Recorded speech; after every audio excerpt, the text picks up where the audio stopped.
Adolfo Rodrigues. Não serei tão célere, presidente, mas quero primeiramente fazer todas homenagens devidas. Não vou me cansar e não vou limitar as homenagens devidas que devem ser feitas ao sabatinado. O professor Luiz Roberto Barroso, para quem milita no direito, para quem atua no magistério do direito, é fonte de doutrina, de inspiração. É de conhecimento de todos vossa obra sobre o direito constitucional e a efetividade de suas normas. E não canso de dizer que, dentre as indicações da Presidente da República, estamos diante de uma das melhores indicações ao Supremo Tribunal Federal. Já o fiz anteriormente a Vossa Excelência, faço questão de fazê-lo em público. Por isso, minha exigência, senhor presidente, meu destaque, para que o Senado da República esteja à altura do sabatinado, da indicação. O sabatinado, o indicado e a indicação ao Supremo é, no nosso ordenamento jurídico, força de duas vontades da Presidência da República, do Senado Federal. E por isso que eu reitero, e por isso a questão de ordem que fiz anteriormente, que quero reiterar com Vossa Excelência Presidente que é pertinente a questão de ordem, porque a possibilidade da réplica é uma prerrogativa dos senadores. Não vou polemizar e insistir por isso, pois a questão de ordem já foi deferida por Vossa Excelência. Mas quero só lembrar em relação a isso, e também cabe a mim o direito de protestar, mesmo da decisão de Vossa Excelência, o que foi dito aqui, procedimentos de sabatina já ocorridos aqui, como, por exemplo, em relação ao ministro Gilmar Mendes, quando, naquela época, o então senador José Eduardo Dutra dizia: infelizmente, o Senado tem adotado uma postura meramente homologatória.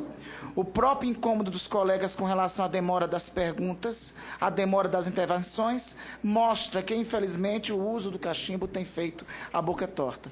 Senador José Eduardo Dutra, do Partido dos Trabalhadores, na indicação do ministro Gilmar Mendes, em sabatina realizada em 15 de maio de 2002. Veja bem, muito bem acatado, incorporo como uma parte do senador Romero Jucá.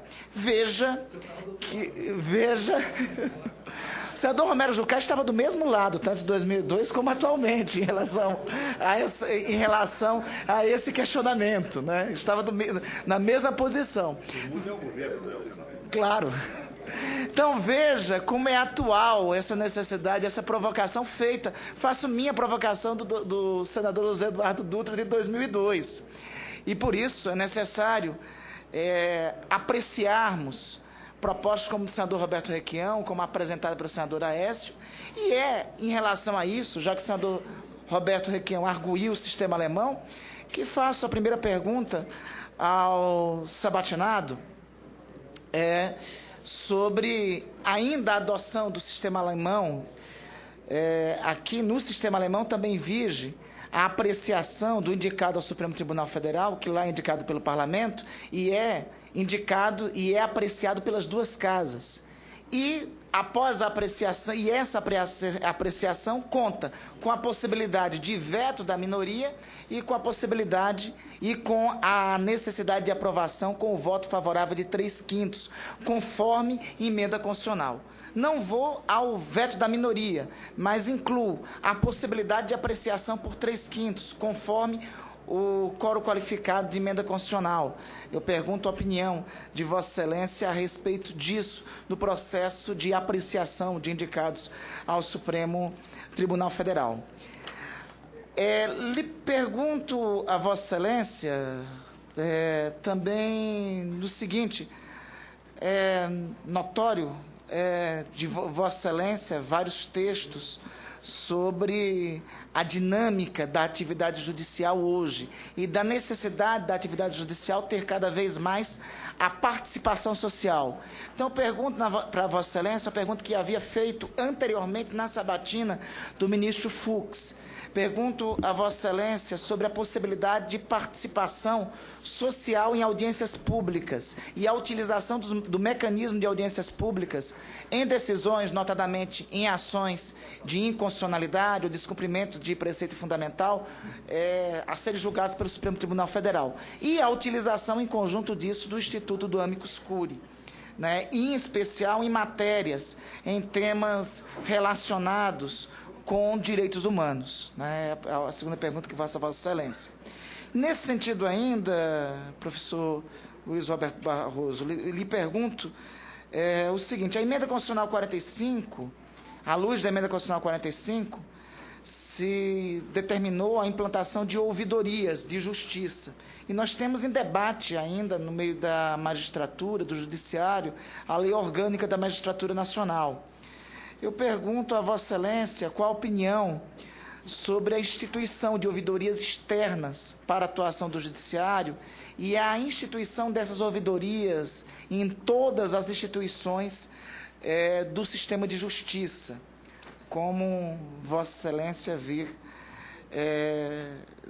essa matéria e essa possibilidade. Lhe pergunto ainda,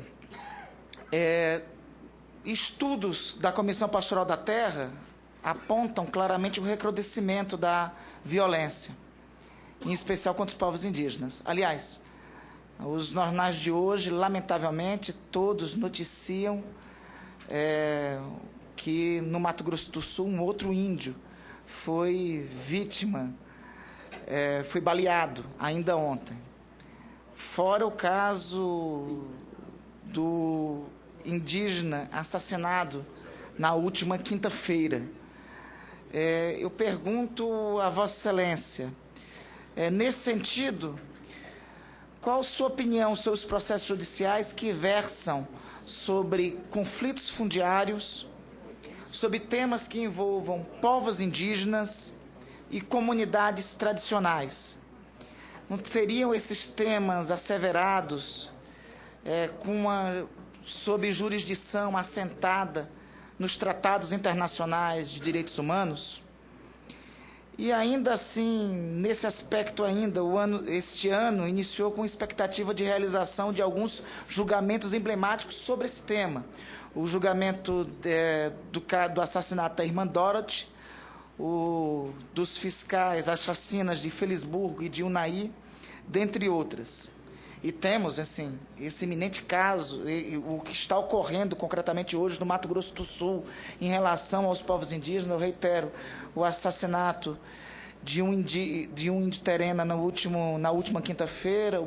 Ainda ontem foi baleado um outro indígena, né, em uma ação da polícia, em uma atuação da polícia do Mato Grosso do Sul, baleado pelas costas. O senador Eduardo Suplicy me complementa aqui a indagação. Então, eu pergunto a Vossa Excelência, em casos como este, não revelam a necessidade de mudança da cultura judiciária no Brasil? Ou seja, casos como da irmã Dorothy, do assassinato de um indígena agora, um indígena que foi baleado ainda ontem no Mato Grosso do Sul. Esses casos aí não revelam a necessidade de superação da nossa cultura jurídica, necessidade de casos como esse serem julgados mais celeremente e ter uma resposta drástica por parte do Estado brasileiro, através do seu judiciário, a este caso? E falo isso, Vossa Excelência é autor de um belíssimo texto que diz o seguinte, um belíssimo texto sobre o título Constitucionalismo Democrático no Brasil, a crônica de um sucesso imprevisto. Vossa Excelência, nesse texto, destaca 3 aspectos desse novo constitucionalismo, da necessidade de nova interpretação das normas constitucionais, que são esses 3 aspectos: a superação do formalismo jurídico, o advento de uma cultura jurídica pós-positivista e a ascensão do direito público e a centralidade da Constituição. No último aspecto, sobre a necessidade de superação do direito público, Vossa Excelência faz uma bela digressão sobre o século XIX, que foi a ascensão do direito privado, notadamente sobre a ascensão do Código Civil francês, e notadamente o século XX, que é a ascensão do direito público, notadamente sobre a influência da segunda geração de direitos, da geração da influência dos direitos sociais. Nesse texto mais adiante, num dos trechos, e já concluo, presidente, num dos trechos do texto que mais me apraz, Vossa Excelência diz, ipsiliteri, exatamente o seguinte: todas as críticas que se fazem ao judiciário merecem reflexão, mas podem ser neutralizadas. Em primeiro lugar, uma democracia não é feita apenas da vontade das maiorias, mas também da preservação dos direitos fundamentais de todos. Faço questão de grifar esse trecho de Vossa Excelência. Cabe ao judiciário defendê-los. Em segundo lugar, é possível sustentar que, na atualidade brasileira, o Supremo Tribunal Federal, essa é um dos trechos que mais me apraz, então faço questão de destacar isso, que na atualidade o STF está à esquerda do Congresso Nacional. De fato, quando o tribunal decidiu regulamentar o aviso prévio proporcional ao tempo de serviço, as classes empresariais acorreram ao Congresso, pedindo urgência na aprovação da lei que tardava. Ninguém duvidava que o STF seria mais protetivo dos trabalhadores que o legislador.